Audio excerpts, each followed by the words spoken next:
Julia Longoria. This is The Experiment.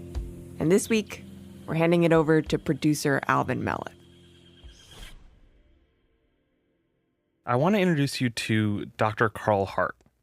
So maybe let's just start by you telling me who you are. I'm Carl Hart. I'm a professor at Columbia University. I am also a research scientist at the New York State Psychiatric Institute. Carl's a neuroscientist, but he's recently become really interested in one of our founding documents. It's really important for us to think about the Declaration of Independence because I was ignorant like most Americans, and I hadn't read it as an adult. And so when you read it as an adult, you realize this is profound. This is the original promise to American citizens. This is what it means to be an American.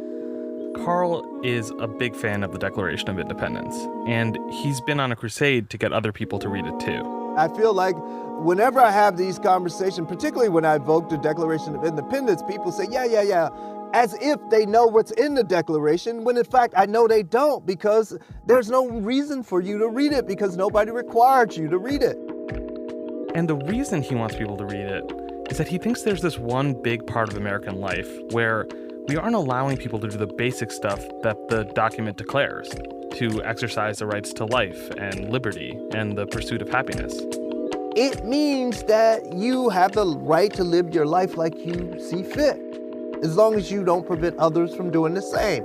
And in the third sentence, it says that government should be created to secure these rights, not restrict them.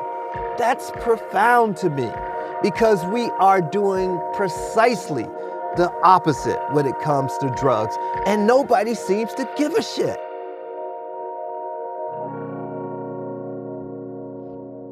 The story we tell ourselves about drugs in our country is often really simple. Drugs are dangerous, and so are the people who use them. Just say no. Dr. Carl Hart spent his career doing research that supported that story until he learned it's just not that simple. I'm Julia Longoria. This is The Experiment, a show about our unfinished country.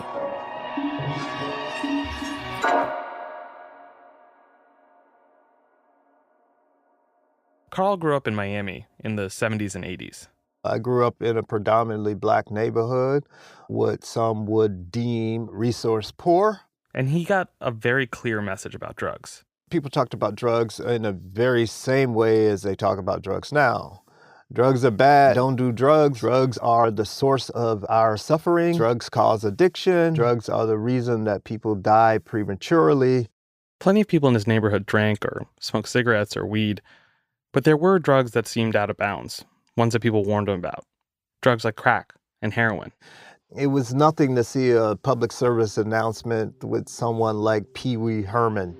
This is crack, rock cocaine. Pee Wee Herman would be talking to kids, saying something about, everybody wants to be cool. Hey, you want to be cool like me. I don't do crack because doing crack is like putting a loaded gun in your mouth and pulling the trigger. You could be dead wrong. And that stayed in my mind for a long time. Some of my assumptions were that a drug like crack cocaine was so addictive, one hit is all that was required for the user to become addicted. Everyone who smoked crack cocaine eventually became addicted. And then about the people who use drugs, I thought they were horrible people. I thought that they were irresponsible people. I thought that they could only focus on getting another hit of their drug. It would take me a good 15 years to start questioning the story that I was telling myself. Is it fair to say you were scared of drugs? Yeah, it's fair to say that I was absolutely scared of drugs. I believed those messages so much so I decided to study drugs and try and figure out how I could help people who were drug addicted. In the 90s, Carl studied science. He eventually went on to get a master's and a PhD in neuroscience and psychology. That was deemed the decade of the brain. He wanted to find out how drugs affected the brain.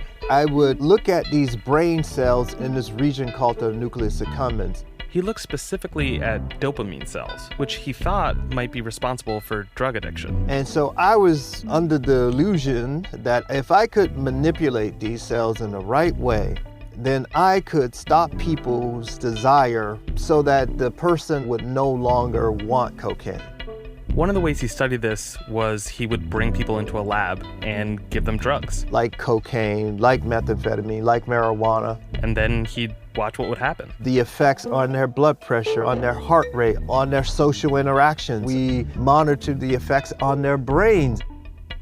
In the lab, he started learning some things that didn't quite line up with those messages he got as a kid. I've learned early on that the body does not distinguish between hard and soft drugs. That's a sort of human phenomenon.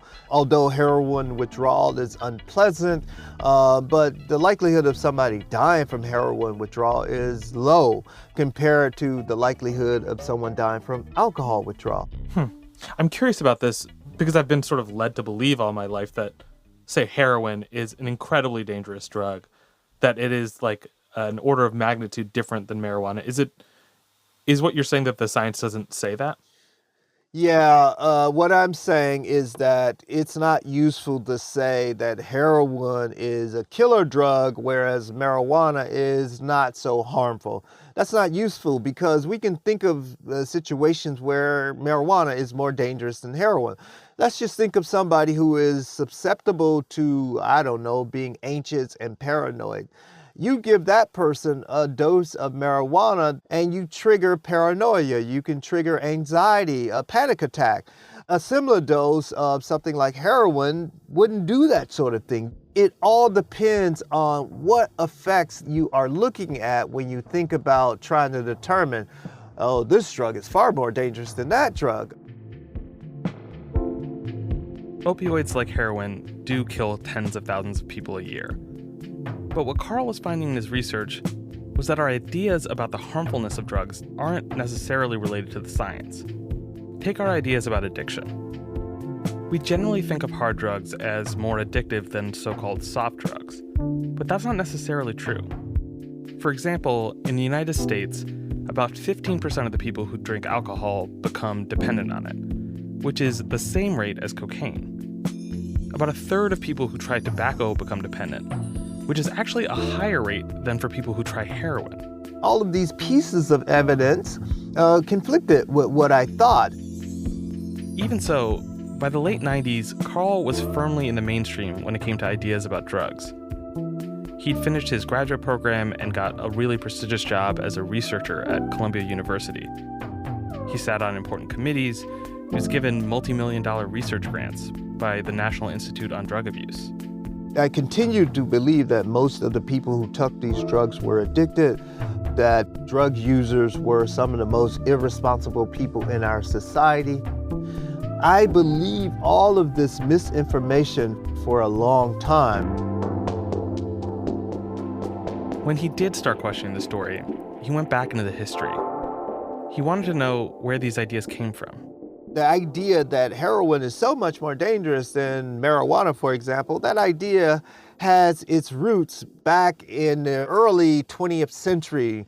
The early 1900s, opioid drugs were associated with Chinese Americans who had come over to help build the railroads after the Civil War, and they brought with them their practice of smoking opium.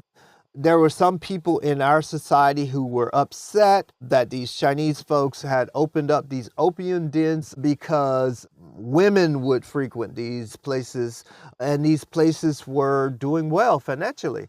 And one way to ensure that they didn't do as well is that you make up these wild stories about the effects of opium. You say things like the Chinese are corrupting our good white women, and so therefore we need to pass legislation to curtail the number of opium dens. We need to pass legislation that forbid the mixing of the races. in these establishments. That's one of the reasons that you believe what you believe about heroin and other opioids. And we can consistently and continuously wed the bad behavior of some group that we don't like to a drug, and then we can vilify that group without actually saying it. We're saying we're vilifying the drug, but really we're vilifying that group. Carl says a similar thing happened with cocaine. There was a time when it was legal in America. It was even an ingredient in the original formula for Coca-Cola. But then a story was told in the media that black people used cocaine and it made them violent. For example, there were reports that black men were raping white women after having taken cocaine. There were reports that black men, once they have taken cocaine, they could not be stopped by 32 caliber bullets. And so this forced some police forces to move away from the 32 caliber weapon to a larger caliber weapon, the 38 in some cases. And it also forced Congress to pass for the first time national legislation that would ban drugs. And this legislation is known as the Harrison Act of 1914, which in effect banned opioids and cocaine. This pattern still repeats itself today. We still associate supposedly bad drugs with people at the margins. Let's think about ketamine versus PCP. Chemically, these drugs are nearly identical. People take ketamine in search of some higher spiritual plane. PCP, on the other hand, is associated with cop stories that indicate that if you take PCP, the user will develop superhuman strength and it will take police, 48 bullets to kill the person. Another sort of example of this, and this is related to class and not race, methamphetamine and Adderall are essentially the same drug. But when we think about the narrative surrounding methamphetamine, we think of poor white people who are having problems because this drug is so dangerous and so evil, it's turned these people into social degenerates, whereas Adderall use is expected among our high-achieving people in our society.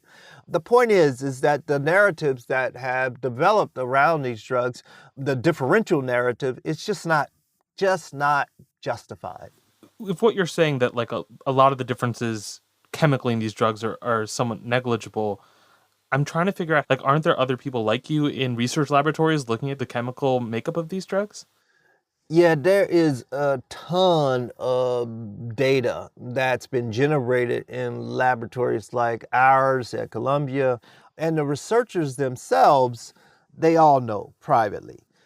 Whether they say anything publicly, that's a whole different story.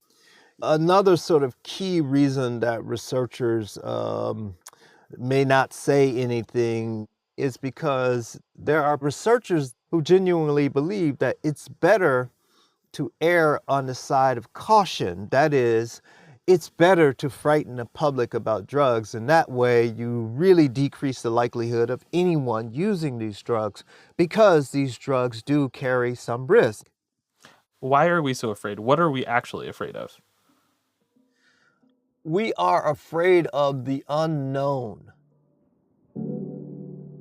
It is so much easier just to say no than to inform yourself. As a parent, you don't have to learn anything about marijuana, cocaine, or anything. All you have to do with your children as part of their drug education is to say no. Just say no. You can remain ignorant about drugs and you will have been considered a good parent.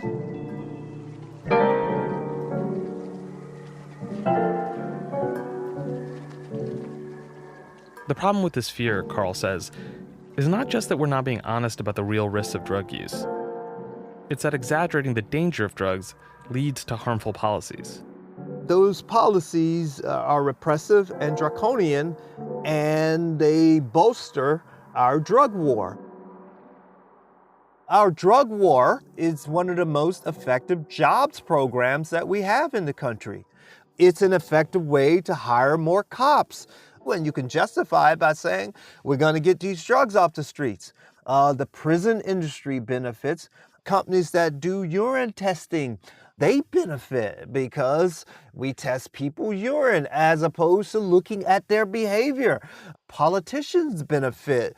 They can simply say to their constituents, we're going to put more cops on the streets and get drugs out of your community. That's so easy to do.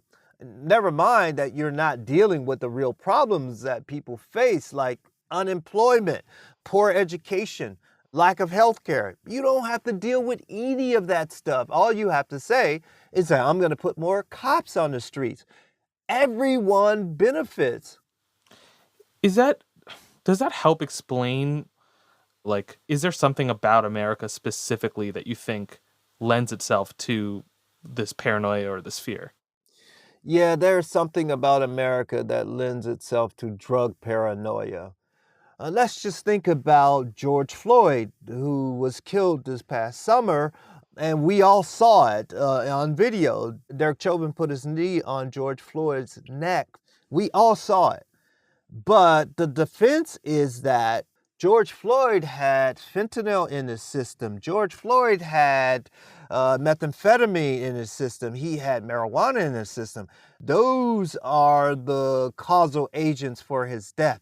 And so that's one of the reasons that we have been less willing to look at the drug situation with clear eyes, because it provides a lovely scapegoat and it provides an excuse for our racism.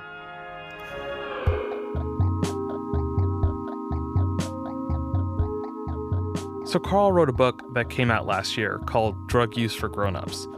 And in it, he argues, essentially, that the story we tell ourselves about drugs and drug users simply isn't true. The lie causes harm. And so we need to have an honest, nuanced conversation. And he thought we could start by being honest about who uses drugs. The typical drug user is a middle-class white American. I want the public to grapple with that fact. That's why I'm asking people to come out of the closet so we could change the view of what a drug user really is.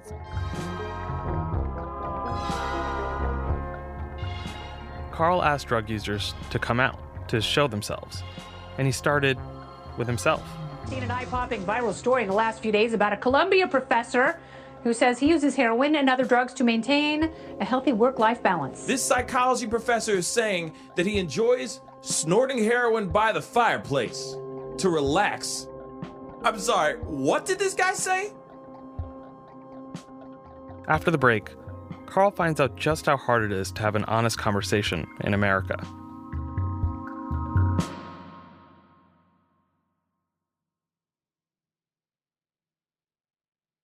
Wake that ass up. Early in the morning. The Breakfast Club.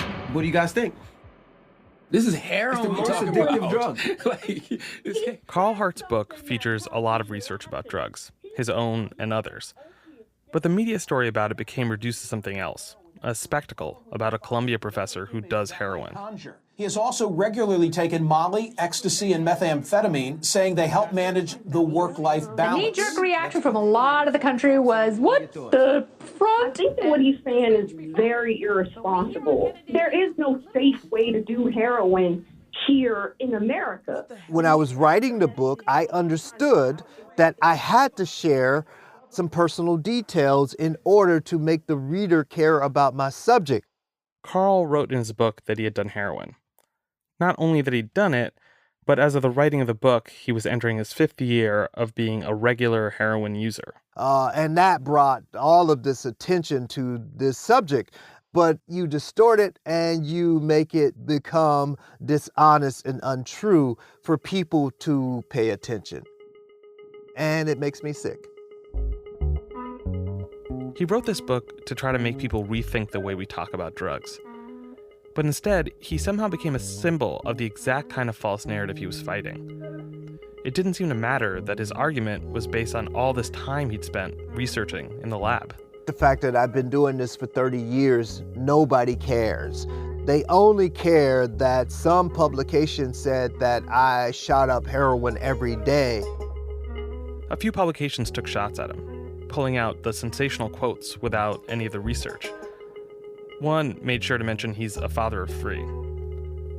But Carl says he's not addicted to any drugs. He functions in society, he does well at his job, and anyway, his ideal world is not some exotic drug free-for-all. It's regulation.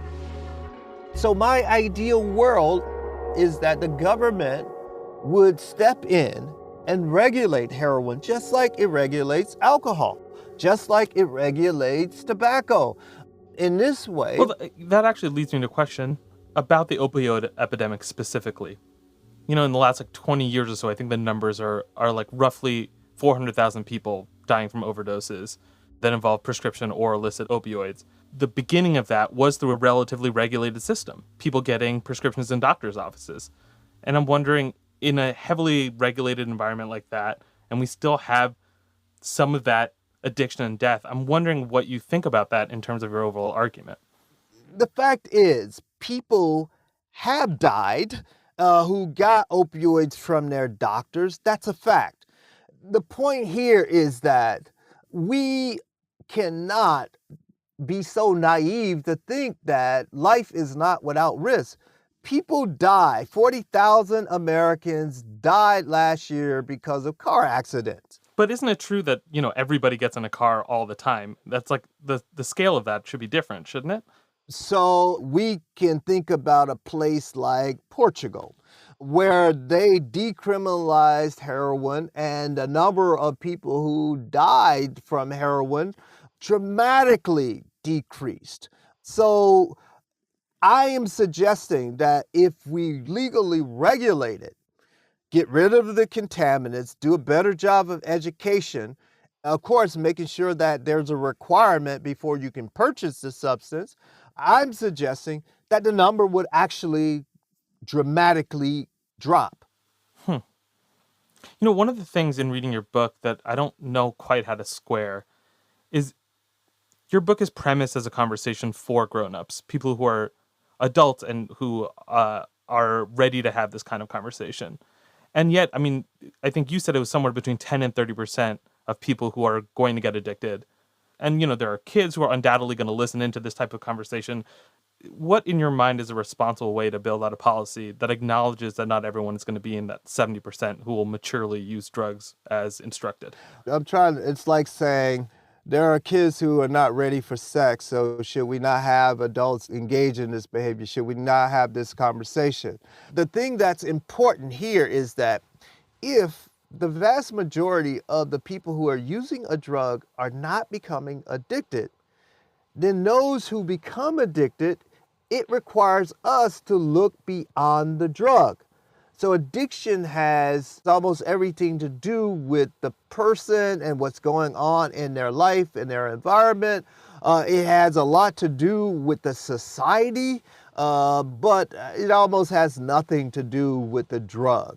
But it's too easy to say, oh, you're addicted to crack cocaine, so we need to remove crack cocaine. That's not the move. We need to figure out why the person is addicted to crack cocaine and then help that specific person deal with their specific problems. That's fair. I think the thing I'm trying to think through is, I think I see your point, but I am wondering that if we don't fix any of the attendant problems in our society and we do make a change like the ones that you're suggesting for drugs, if there aren't potentially bad ramifications to that. I'm just wondering if you grapple with that. Of course, I think about the risk-benefit ratio of what I'm talking about. I think it would be far more beneficial for us to stop today arresting anybody for drugs. You would solve so much misery by just simply doing that. You don't even have to legalize drugs or legally regulate it. Just stop arresting Americans for drugs. The pluses would outweigh the negatives in that case. It's interesting. One of the reasons I wanted to talk to you is that in a country that's premised on sort of liberty and freedom, there are actually all of these invisible third rails, the things that we aren't actually allowed to talk about in public. And I wanted to talk to you because I'm curious if, as a holder of, I don't think I'm going out on a limb here to say an unpopular opinion, do you feel like you've been getting a fair hearing? And what have you learned about the process of that? So I expected not to get a fair hearing, but it doesn't mean that it's not maddening when it actually happens in real time. Since writing the book, I read the Declaration of Independence at least once a week because I'm having these conversations. But before really writing the book, I didn't think about the Declaration of Independence. I just thought, oh, it's some nice flowery words by some dead guys who had problems of their own and they weren't very good people.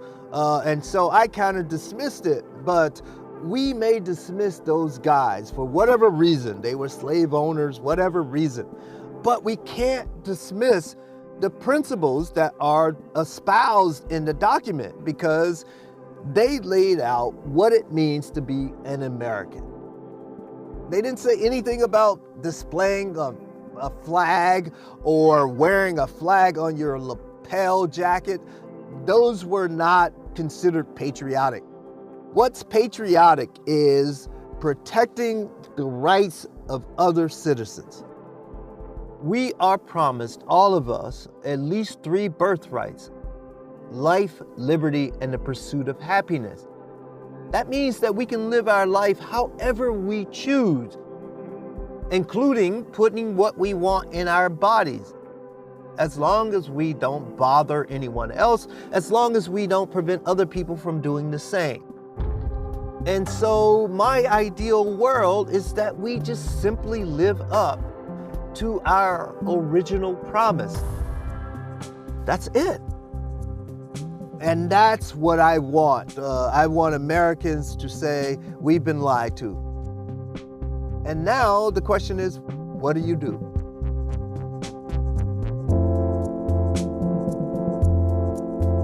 This episode was produced by Alvin Melleth and Catherine Wells, with help from me, Gabrielle Burbet. Special thanks to Michelle Soraka. Fact check by William Brennan. Sound design by David Herman. Engineering by Alexander Overington. Music by Tasty Morsels and Nelson Nance, with additional music by Joe Plord. Our team also includes Julia Longoria, Tracy Hunt, Emily Bodine, and Natalia Ramirez. If you enjoyed this episode, please be sure to rate and review us on Apple Podcasts or wherever you listen. The Experiment is a co-production of The Atlantic and WNYC Studios. Thanks for listening.